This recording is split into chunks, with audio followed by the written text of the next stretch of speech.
I feel like the first thing that I'm always supposed to do when I see new people is I'm supposed to share my testimony. Now, if you've heard it before, I feel like I should apologize. Like, you might say, I don't want to hear this again. But, this morning I was praying. I was like, Lord, why do you have me to always tell my story? And He really spoke to me. He said, my story, or He said, your story, Tricia, is the message of grace. And it really is a teaching in and of itself. And so my story is not that I was down and out, and I was down and out, but not in the sense of like, some testimonies where you didn't know the Lord, you were lost, you were maybe, an alcoholic or something like that. For me, it was kind of the opposite. I was a super Christian, but I really didn't have any clue as to what Jesus had done for me and what He had accomplished for me in His finished work. Literally, I had a veil, a spiritual veil over my eyes, and it was the veil of condemnation. And Jesus came and He lifted that veil, and I have never been the same since. All right, so here's basically the story. Several years ago, I was successful in ministry. I mean, ministry has really been my heart my entire life. And even though I was extremely shy, the Lord just blessed me, and I had a ministry that affected a lot of people. But I was very, very frustrated. More than that, I was stirred to the point of almost exploding, very, very miserable, which no one could probably tell. I was struggling with my thoughts, desperate for joy to return. And I fasted, I prayed, I worshiped, I served the Lord, served the church, trying to fix myself. And then it happened when I least expected it. So if you come to me and you say, what can I do? I can't tell you what to do, except come to the end of yourself. And I'm just glad that I had an end to myself, I guess that's what I can thank the Lord for. But what happened was I was heading to the beach, and I ran into some friends at Chick-fil-A at the Brookwood Mall. And they said, you really need to listen to this teaching on grace. And for years, people would try to give me books and CDs and so forth and get me to listen or read. And I never had time because I was so busy. But for some reason, and they were very determined, and they put it in my mailbox the day before I left to go. They were very determined. I don't know if they saw something in me or they knew that I needed help. But anyway, I thank the Lord for them to this day. But so I listened while I was at the beach, and I listened again, and I listened again, and I just remember laying on my bed in that room, and I just remember crying. I didn't understand it. And I remember at the end of these CDs, the guy preaching would just sing over you, and he would just sing spiritual songs, and I just remember laying there. And I went out on the beach and I said, Lord, show me grace. Okay, the words that were being spoken and the kind of things I'm going to share with you today were things that I'd heard my whole life as a Christian. If you could be born a Christian, I was born one. I was raised in a Christian home.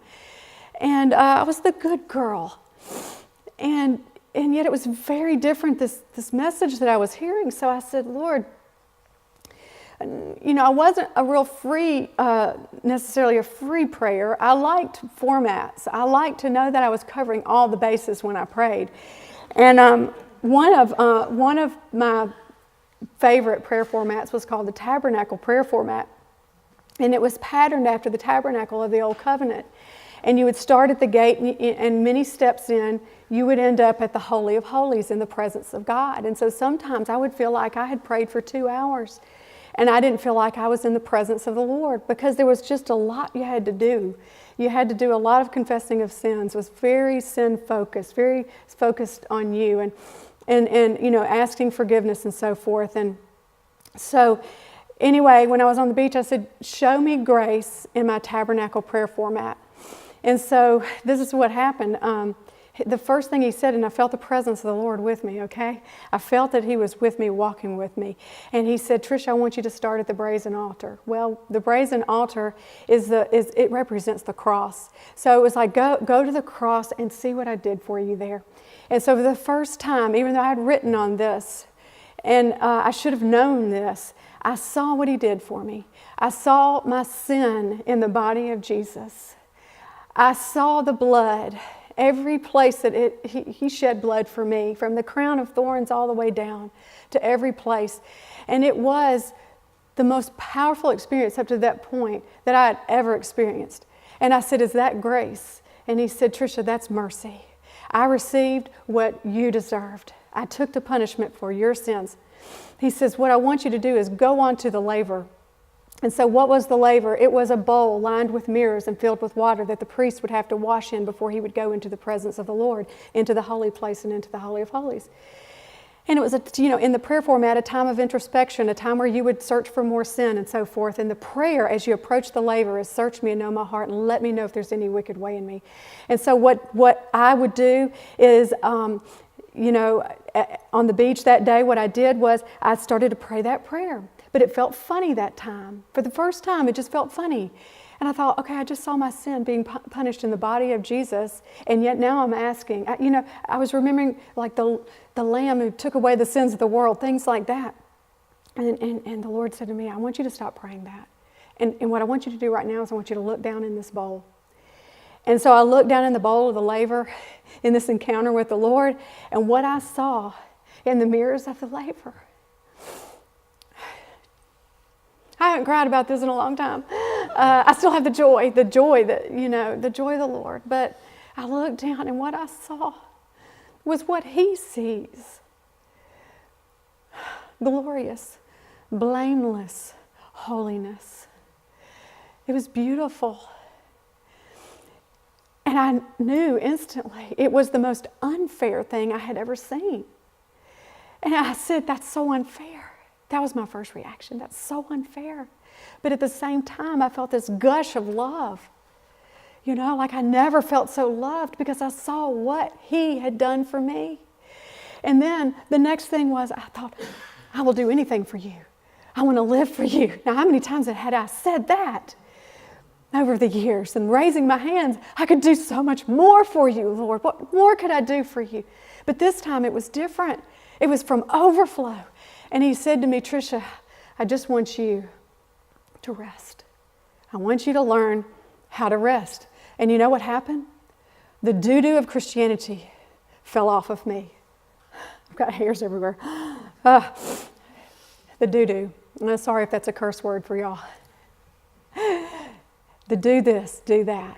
The do of Christianity fell off. I didn't care anymore what anyone thought of me. I didn't care about position. I didn't care about title. I didn't care about my great investment in the role that I was playing in ministry. I didn't care about any of it. I didn't care about God's approval. I didn't care about men's approval. God had been pleased with me all along, and that's all that mattered to me. So on the beach that day, Jesus gave me a revelation of the new covenant reality, that his blood has removed my sin and all that condemnation had been nailed to the cross, and now I was like him, seated and raised in heavenly places. And I had known the theological facts for many, many years, but that day I encountered the person of grace and my spiritual eyes were open. And in that glorious moment, like I said, I knew I would never be the same. Grace transforms you. And every single day since then has been more amazing than the last one in some sense. I mean, just this morning, revelation was flowing more that I didn't know before. And every day has been full of joy explosions. Even when I've messed up. Even when I've had trials, because they do continue. And then even when I've been hurt by other people. Today, I know that there's not 7 steps to the presence of God. There's only one. And I didn't take it, he did. It was the cross. The veil has been torn, and I'm in his presence now forever. Colossians 1:22 and 23 is my theme verse for that encounter. Yet now God has reconciled you, past tense, to himself through the death of Christ in his physical body. And as a result, he has brought you into his own presence, and you are holy and blameless as you stand before him. That's present tense. As you stand before him right now, without a single fault. Do you believe that? But you must continue to believe this truth and stand firmly in it. Don't drift away from the assurance you received when you heard the good news. So since that revelation of God's grace began to unfold, and I say began to unfold because it's continuing to unfold, I have learned to rest in his timing for this process of discovering his great love for me to be understood. It was such a paradigm shift. I felt like I needed to relearn everything I had ever been taught. It seemed like everything I knew was from a perspective of an unfinished work, and I was the one who needed to finish it. My spirit got it, but my mind had to be renewed to it, and that takes time. Okay, so I want to just encourage you to relax if this message of grace is new to you, and let grace grow in your heart.